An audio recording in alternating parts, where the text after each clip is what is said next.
I've always played music, especially over the last decade, where I've been doing this particularly intense work. It's been a really important outlet for me. Because I play by ear, I'd come over here and I'd probably play it a little different. And then my husband, he made this for the boy that we're making. So this will go with her, the boy that goes with her. She just loves and dancing and has a joy when she does it.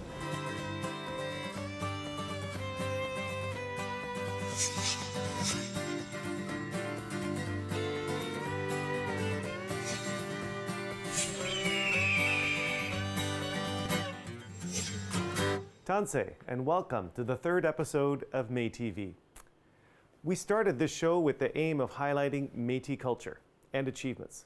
We also wanted to discuss issues currently faced by the Métis people of British Columbia. Citizens make up a nation, and keeping that in mind, today's show will feature some really talented individuals whose Métis identity is at the heart of their art, music, and spirituality. But to start off this month's show, Sophie and I want to share with you highlights of what's happening at Métis Nation BC.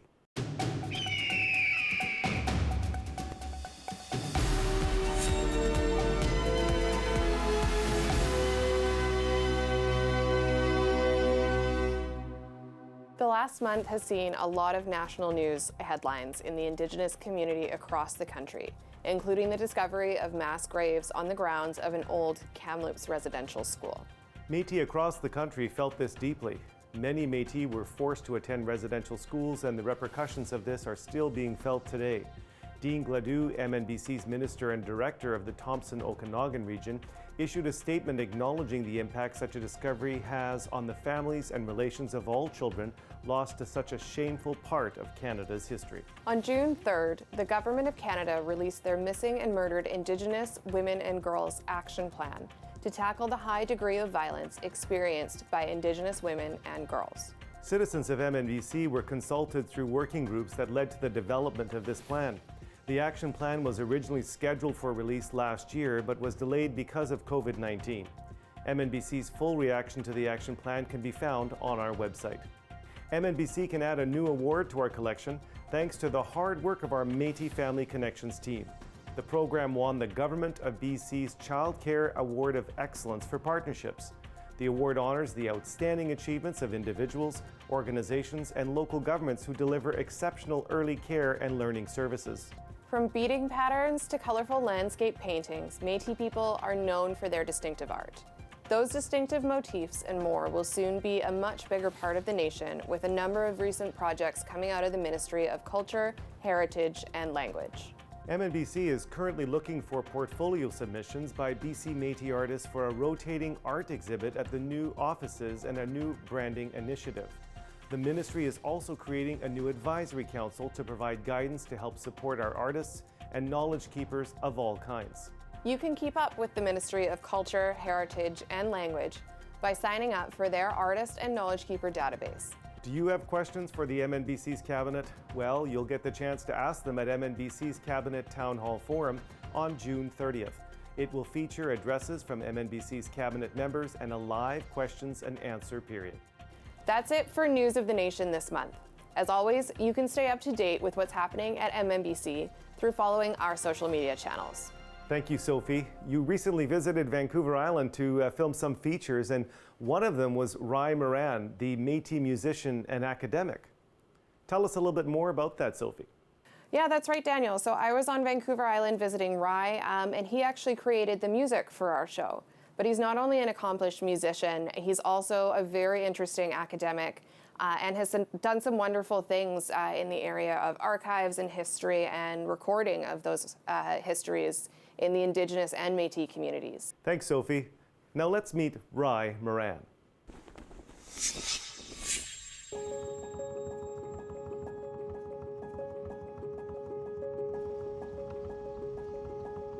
I'd love to know a little bit about your heritage.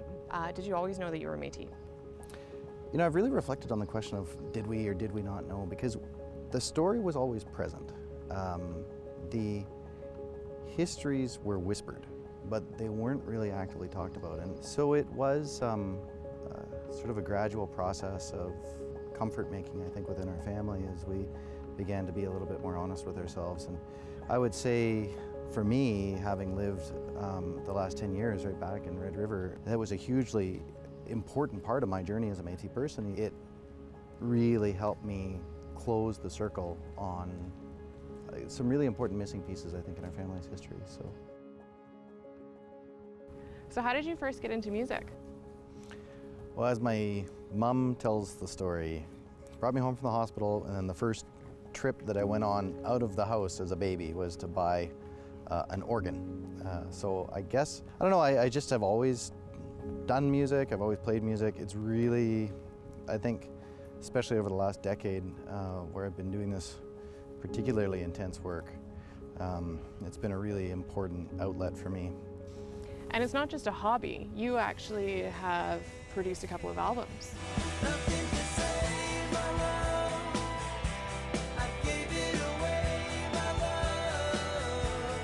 Music's a pretty serious occupation of mine, I'd say. You know, I worked on some shows and produced a few albums. Yeah, it's very serious, and I've had this sort of long-standing internal debate about, you know, what path to take, and I've sort of drifted at times, you know, very much into the pursuit of a professional career in music.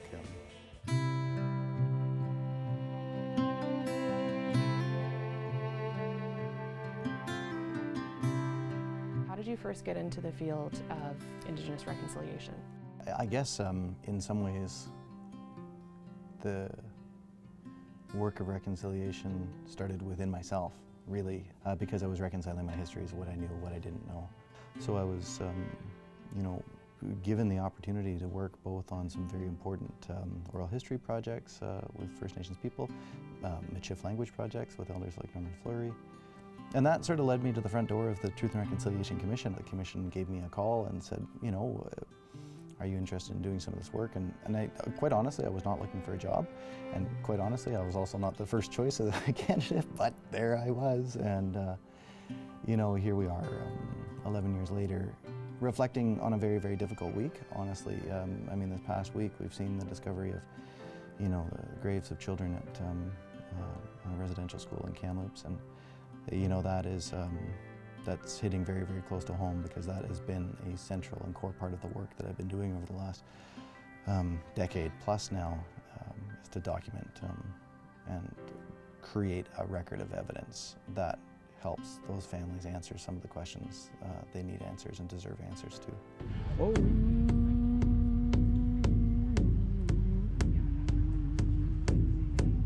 Even right now, we've been able to light a sacred fire for 4 days. That might be the first time that's happened on campus, and we've also lit the building orange in memory of all of those children that never returned home. You mentioned the Kamloops Residential School. What do you think is the next step in archival and documentation? Well, I think really fundamentally, if nothing else, this moment is telling us very clearly that we have to protect evidence, and we have to protect the evidence of what happened, potentially even of a criminal nature. We have to take the protection of the evidence very seriously. But in general, what has to happen is that the voices and experiences of Indigenous peoples need to be heard and need to be valued and need to be taken seriously. Indigenous peoples have been telling the truth of what's been going on in this country for a really long period of time. There was no shock in some ways that we found what we found at Kamloops as a society, because we've heard those stories for a very long period of time. The truth was being told. The disbelief was that those truths were not being valued or cherished or taken seriously. So we have a lot of work to do still moving forward in regards to both continuing to protect a record of truth and working on the disbelief of Canadians about what needs to change to prevent things like this from happening again in the future.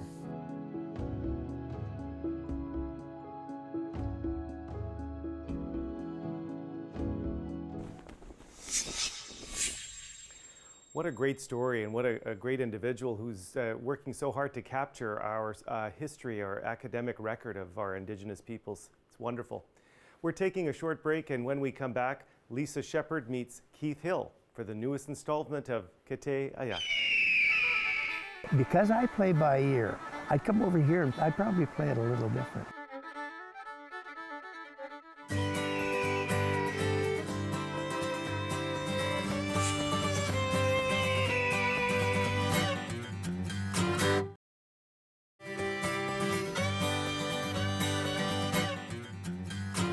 Welcome back. The fiddle and jig are integral aspects of Métis culture. This episode's Kate Yak is a fiddle player who has honed his craft over the years. Here to talk about him is Lisa Shepherd. Lisa, tell us a little bit more about Keith. Keith, I feel Keith speaks Michif, but not the language. He speaks Michif through his music, through the fiddle music. So right across BC and into the prairies, they're the same fiddle tunes that were heard there in the Red River at the very beginning. But as you move across the prairies, the dialect changes a little bit. And so depending on where you are, there's a different tempo that the tunes are played in. Let's go over and see a little bit more and learn more about Keith. Great. Here we go.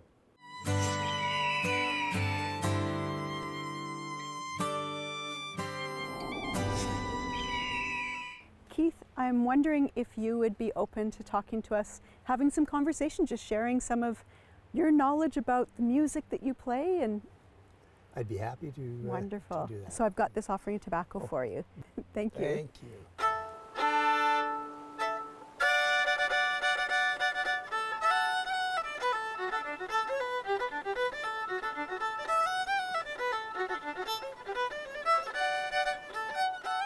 My grandfather, both the Irish and the Scotch grandfather, was a fiddle player, and my dad was a musician as well, as my brothers. What instruments were played? Mainly the fiddle, Mainly the fiddle? yes.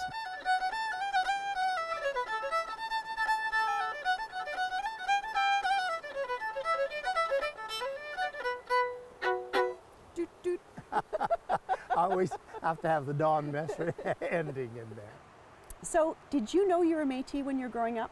Not at all. No. No, it was never really talked about in our family. There was always that feeling that everybody knew, but nobody wanted to talk about it. And going back to around 2006, 2008, that I went and looked up my heritage and became a member of MNBC.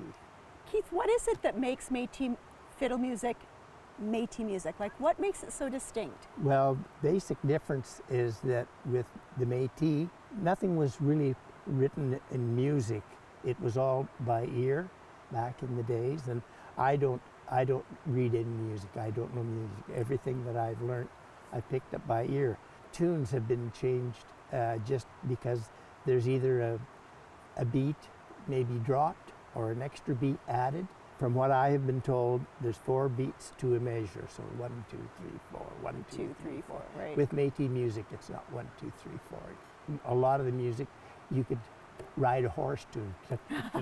Yes, as there's you that know. connection to the horse step. That's right. That's right. This fiddle music language connects us Yes. across space. Yes. What about across time? Is it the same? Are they the same songs that were being played, say, 300 years ago?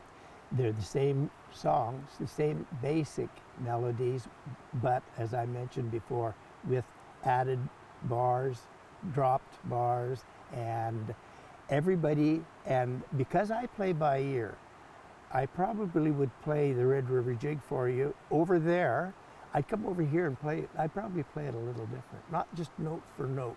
It's how you feel it. I feel like the music, it connects us, doesn't it, across? Yes, very much. So the music, the Métis fiddle music that we hear in the prairies, like let's go all the way to Manitoba, Right. are they the same tunes that are being played here? Some of the tunes are played maybe a little faster. Some are played, you know, Okay.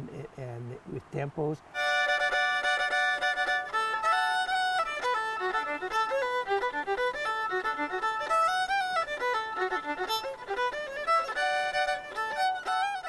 How are we going to keep the music alive for the next 7 generations? That's a good question. I think as a people I know in Saskatchewan, and I go back to John Arcand has a camp every summer, and there are many people have gone through that through the camp and been involved with it. You've been all over the place playing fiddle for the nation. Yes, I have been very grateful for it. Our nation's really grateful to you. You know, you really are keeping the culture alive. in sharing the music the way that you do. And so I made this for you, Keith. Oh, thank you. Go ahead very and much. untie it. Wow. What do you think it is? I know what it is. Beautiful. Wow. Thank you so much. It's a guitar strap. Look at that. Beautiful. Oh my goodness. And one more little thing, this is for Caroline. Oh, Because she's so supportive and she's Thank always there in the background supporting you, and Well- so I really want to honor her as well. thank you very much. You'll be very So that's Very some happy. homemade Thank you. lavender castile soap. nice. Yeah. So the song that every Métis gets up and dances to, what fills the dance floor? The Red River Jig. The Red is River one of Jig? that Well, we give us are- some of well, that. All right. Yeah. Are you going to get up and dance? Well, I think I have to.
I just want to let everyone know that Lisa is not only an accomplished Métis artist, but she is also accomplished in the unique Métis art of jigging. Lisa, tell us about your jigging journey.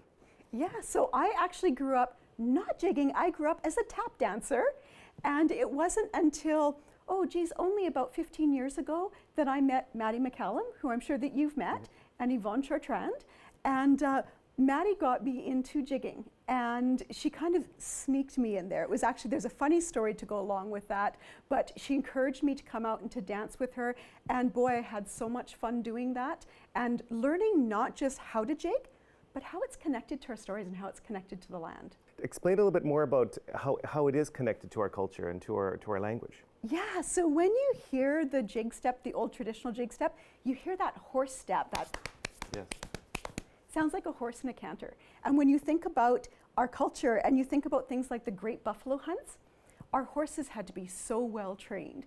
And that horse sound comes through in the dancing. We actually used to train up our horses by putting a Métis fiddle player in the plains, and the horses would ride around while the fiddle player played the tune. And the horses were listening for the music and listening for the change in the music. And actually that's where the RCMP got the idea for the musical ride. I know I won't be able to jig anywhere near as good as you can, but I'd love for you to maybe teach me a few of those moves. That would be fun. We're taking a short break now, and when we come back, we'll meet Louis de Jager, Minister of Economic Development and Region 2 Director of Métis Nation BC. As we go to break, here is an alternate way of saying elder in Michif.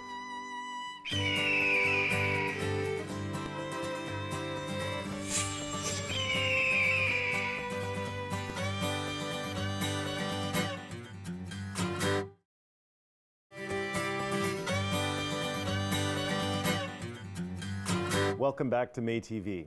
Our next guest is multi-talented. From running a restaurant in Chilliwack to pioneering the Stolo Business Association, Canada's first independent Indigenous business association, Louis de Jager is a proud Métis and brings extensive experience in small business and connecting communities. Louis, welcome to MéTV. Great. Well, thanks very much, Daniel. It's a pleasure to be here. Bonjour, Tansé. Now, you're the Minister of Economic Development, so you're responsible. You from our viewers will have heard from the introduction, you ran a restaurant, a very successful restaurant, so you were an entrepreneur. You also were involved with the Stolo Business Association. What's driving your interest in that entrepreneurial spirit? Well, I think it's like your culture. It's always inside of you, right? And ready to be awakened. And my hero was always my mom, and she had her own commissary with Pacific Western Airlines, and then I think it became Canadian Airlines. And my mom could make something out of nothing. So you kind of learn that, and you learn where the gaps are, and where to make more profit. And she was just very good at business. So and it just caught on. Now, running a restaurant is no easy feat. I know it's a challenge. So being an entrepreneur and being in the restaurant business is really a challenge. But what are some of the other challenges that you see other Métis business owners facing in the province of British Columbia? Is anything that you've identified as minister? Yeah, well, I think even before that, it was just getting your finances together, and just not having that support. And I really believe that that's a role. It's a political role for MNBC, is to make that environment happen and to help develop that ecosystem that's there ready to train, because it's not just having the great ideas. You could be the best artist in the world, but it's the business of doing that business, and it's trying to get your name out. It's branding. All of those things do play a really crucial role, but I think the biggest part is developing the relationships and making those work, and trying to find areas that that people aren't in. So, if everyone's, chopping wood, then you open the company that delivers the wood to the people. So it's training people to have that eye and to be a successful business in, being an entrepreneur or opening up their own business. Now, as minister with that portfolio, I know you're very passionate about supporting Métis businesses in British Columbia. What are some of the things, if you take a minute or so, just to explain to our viewers that your government's doing to help support Métis business operators in the province? Well, right now there's nowhere to go but up. So we are focusing with staff. Paul Pasco is just amazing. He's a great person to work with. He has that drive and that passion, and he can sort of see what needs to be done and where we need to go in order to enable to and to set that stage for our entrepreneurs to shine. Where do we need to go in order to train our entrepreneurs how to do business, how to read balance sheets, how to make money work, when not to expand, when to expand, or when to pivot. So during COVID, we've really seen a lot of businesses pivot and open up other things, and now we're working on trying to join all of our businesses together. We have about 365 businesses registered on our directory, and we want to try to turn that into an association, almost like a Métis Chamber of Commerce, where there's member-to-member benefits, and we're actually promoting each other's. But we want to make sure that they know other people are around, so that we can help each other, and we can, just if we're going to feature one, let's feature 3 or 4, right? So that prosperity we're sharing, and we're all helping each other advance in this growing economy. Now, Minister, I know you have also been a strong advocate of Métis traditional wear, and you've encouraged me to venture out and to try to obtain and to get some Métis clothing. Tell us a little bit about, in our remaining moments we have, a little bit more about what you're wearing. And I thought I would also share with you before that is I've got this beautiful tie, which I will be wearing on an upcoming episode of MéTV that Lisa Shepard gave to me. It's beautiful. It's art. It really is. It's not a tie. It's art. But tell us a little bit more about why you're so passionate about that. Yeah, like it's being out there, right? And as a gay man, to it's important to be honest and to be out there and just shine. So Métis culture has a lot of really colorful things. We're always colorful people. I'm wearing Lisa as well, and that's my hat. And Lynn K. Peters designed this shirt. I have 3 other shirts, and I have another one that she's designing right now as well. So I just think it's important that we're visible, because that's one of the challenges that we're facing right now, as far as our kids and family and getting the provincial government to recognize us, is that they really don't know we're here. And people are like going, well, who are you? When we put on these clothes, we're wearing our culture.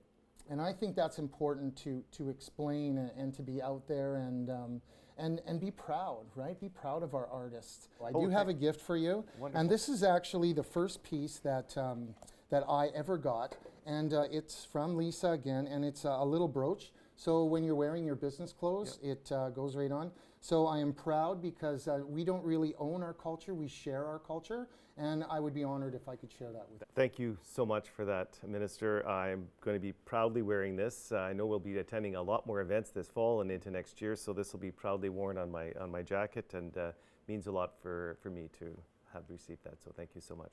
When we come back, Sophie meets Métis knowledge keeper from the Métis Nation of Greater Victoria, Joanna Young. And then my husband, he made this for the boy that we're making.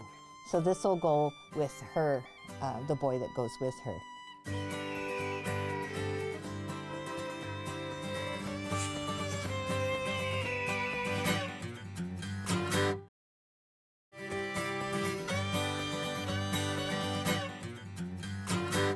Welcome back.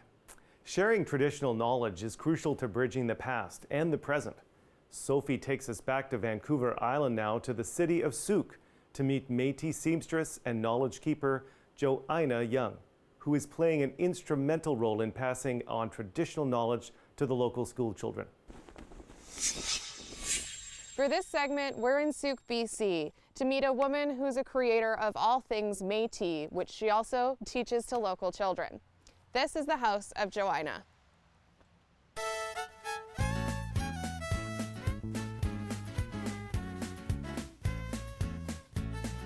This is Maxime Lepine, and you'll see he's got a capote on. This is made out of one blanket, and this was the coat that the Métis wore. So these are singing sticks, and they get to play the music with them, right? Teachers hate this.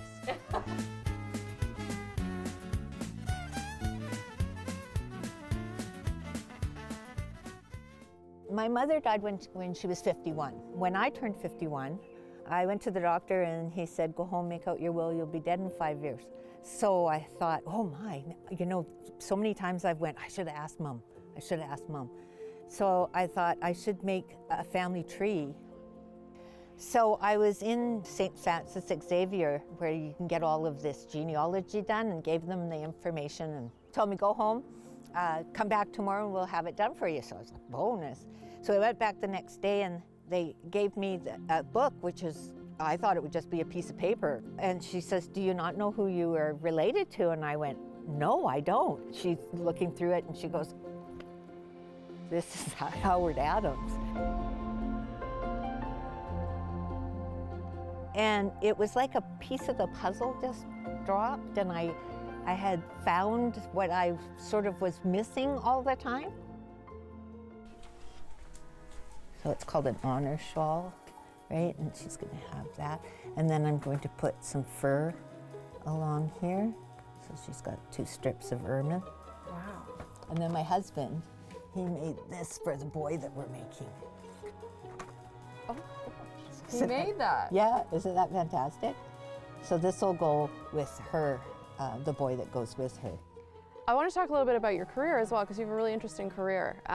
So before you found out that you were Métis, you were a dressmaker, is that correct? Well, not a dressmaker, no. My mother had jacket and cresting factories. So we would make hockey team jackets, baseball jackets, police jackets, and then all of the uniforms and crests, every kind of crest that you could imagine, before the computer. So where you see all the embroidery crests nowadays, they're done on the computer. We did that all by hand.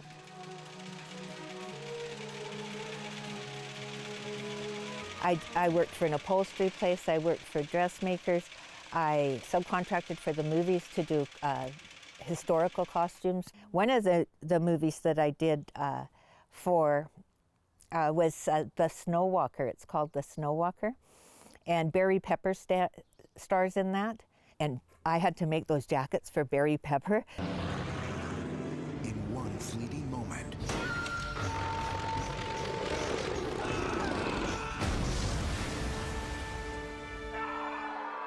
everything changed for ace pilot Charlie Halliday. So how did you get into teaching children about Métis culture? Well, one of the elders in the Métis Nation of Greater Victoria Board invited me to go in because I like to talk, and she asked me to come into the schools, right? So, and the children they're like sponges, but it's also fun to watch the teachers go, I didn't know that, I didn't know that. And a lot of misconception about who the Métis are. A lot of people just think if you have a First Nations and a European ancestor that you're Métis, and I'm a Red River Métis. We are a culture that came from the Red River.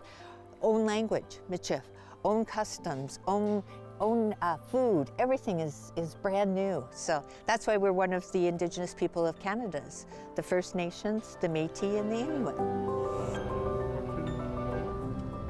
When you've got classes that you're showing the children these, what do you use them for? So this is Maxime Lepine, and he was a very important person in Red River resistance at Batoche. Also, he was actually Louis Riel's most trusted man. He said, I trust him more than the priests. So that was my great-great-grandfather, Maxime. And then this one represents my great-great-grandmother, Josephette. And she was on the battlefield of Batoche. And she would go out and get all of the, any kind of metal you could find and melt it down in the fire to make extra bullets. Because the Métis had to fight with those kind of guns where the Canadians had a Gatling gun, and they were firing 300 bullets a minute. Yeah. So we didn't have a chance, but we fought. Yes. And my relatives in Saskatchewan, they always say, we're so proud of you because you didn't have to say you were Métis. Yeah, you did it yourself. You chose to. I chose to, and I'm so proud to be it. What an amazing collection of Métis items in that house. It's great to see someone like Joanna passing that knowledge on to the next generation. We're taking a short break, but when we come back, we meet Mark Dalton, proud Métis and Conservative Member of Parliament for Pitt Meadows, Maple Ridge. In the meanwhile, here is the Michif word for Parliament.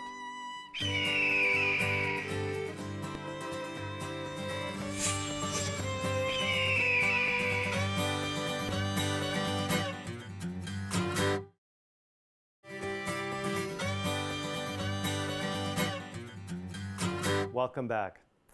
Métis Nation members can be found in all professions. We are educators, pastors, Army reservists, and community leaders. My next guest, Mark Dalton, has been all of the above. I had the chance to have a conversation with him a few weeks ago from his office in Ottawa. Let's take a look. What do you see as some of the big issues that the Métis Nation is facing from your perspective, from Parliament?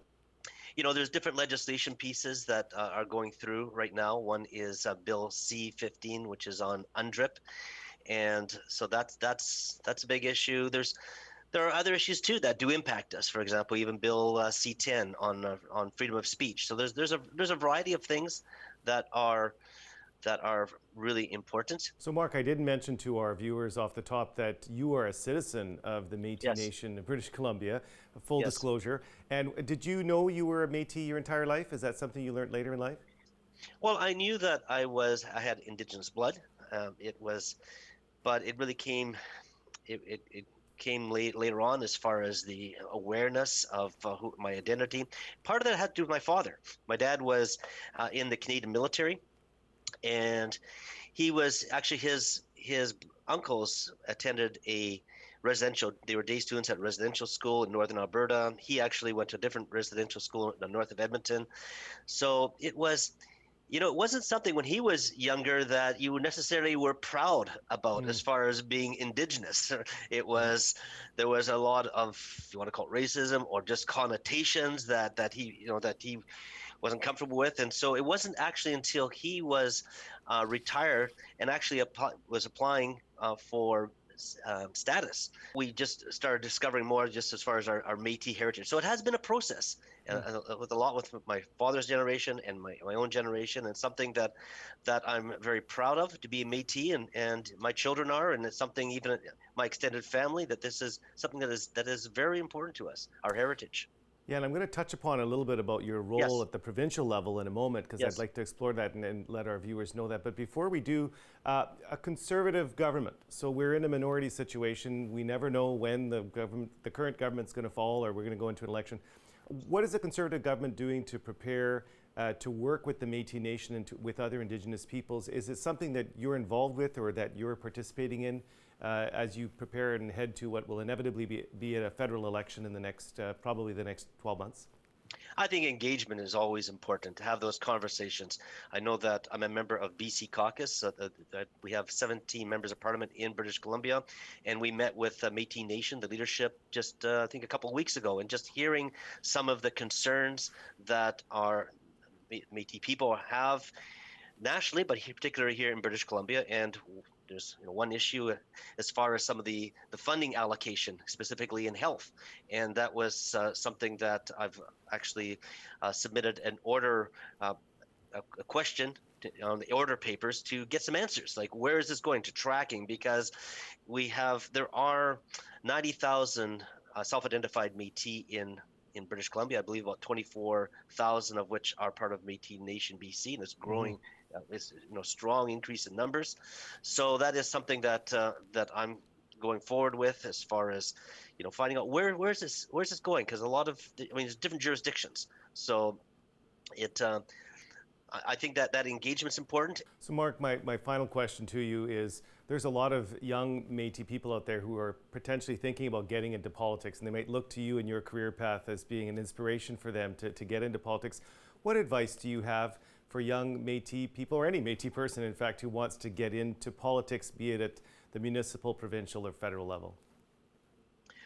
Well, I think that life experience counts. So whatever you're doing in whatever field that you're in, excel at it and grow in it and be connected. I think it's important. Relationships are important. Relationships within the Métis community, relationships outside. Volunteering is really important. And just that networking is important.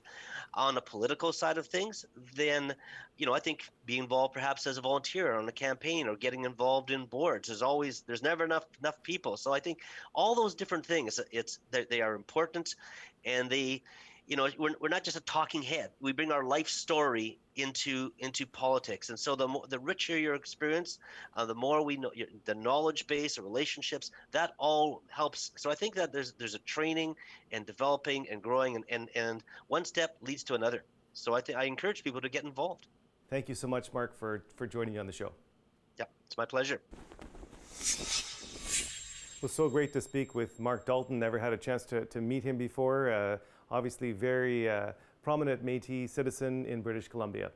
We will meet more members of the Métis Nation who make a difference just like Mark in future shows. Speaking of the future, our next segment will feature a young Métis performer whose talent has taken her all over North America before the age of 13. We'll be right back after a short break. What stands out to me most about Lilika is just how humble she is, and it really shines through her dancing, so it makes it very sincere.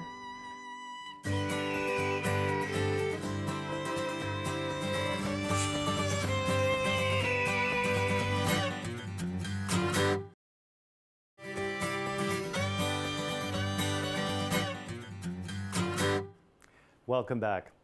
We are almost out of time, but as we look to the future, I'd like to invite you to meet another member of the Vancouver Island Métis community based out of Nanaimo. That's where Sophie met Lilika Kovacs, a young and very talented Métis ballerina. All right, we're gonna go in and dance. Okay, excited? Well, none of my family did dance before I did, and my mom actually wanted me to do soccer, and one of my family friends actually was a ballet teacher, saw me running in her house, and she wanted me to try dance, and I loved it. And how old were you when you started? I was 5 years old. How old are you now? I'm 12. Nice, soften your elbows. Good. She just loves and dancing and has a joy when she does it. She did other things as well, like BMX racing and swimming and gymnastics, but dance is what really stuck for her. I just love to go to festivals and watch her online, and it brings a joy to my heart.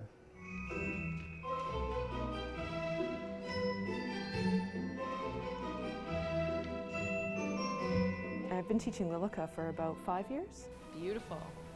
Let's get that back leg going. Hold. Lovely.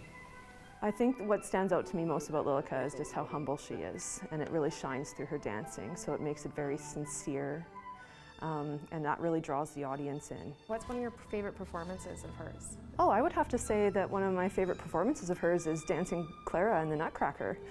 I thought she was phenomenal in that. I loved Clara when I was Clara in the Nutcracker last year, and also when I went to New York and also Seattle for a YTP.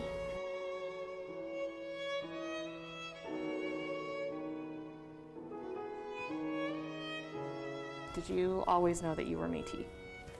I did not. I found out in my early 30s. It was actually an uncle that passed away, and his partner decided to look into his heritage and his history, and she discovered that he had a Métis past. What did it feel like to find that out? It felt really good because it added an extra layer of culture to our family, and a lot of us really got into discovering what that meant. Do you know much about your Métis family? Yes, a little bit. Yeah. It's from my dad's side, and he's a proud Métis from a land called Manitoba, I think. And they have a sash that there's different colors that mean different things. What are some of the lessons you hope that you can pass on to your daughter and your other kids about their heritage? To not forget about it, to carry it on to their kids as well, and to be proud about it, to share it with their friends and their teachers and then the family that they'll eventually have. And I think that's the biggest thing I want to instill in them. Thank you so much. Am I allowed to open it right now? So my daughter wanted to give her teacher a present that represented her Métis heritage, and she thought a sash would be a good way to show that. This is gorgeous. Can I explain what it is? It's the Métis sash. Oh, this is beautiful. I'm honored. This is beautiful. Where did you get it? I got it from the Métis Center, I think it's called. Oh, wow. Well, I am very lucky. This is absolutely gorgeous. Look at the colors in that.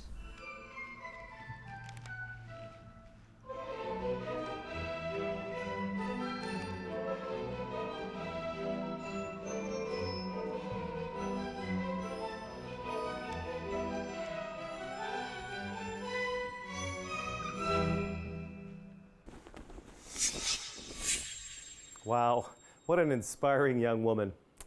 Too bad we didn't get to see her teach Sophie some moves. I'm so glad we were able to visit her in Nanaimo and meet all these inspiring Métis Nation citizens from Vancouver Island, Region 1. Soon, MéTV will be visiting the Okanagan and Kootenay regions of BC to find stories just like these. If you want to nominate someone or yourself to be featured on this show, get in touch. Please note, you can also watch repeat airings of MéTV every Saturday at 8 p.m. Pacific Standard Time on JoyTV, as well as 6 p.m. local time on Faith TV in Manitoba. Entire episodes are also available on our website. I'll see you next time. Until then, Mina Kawapa Mitten.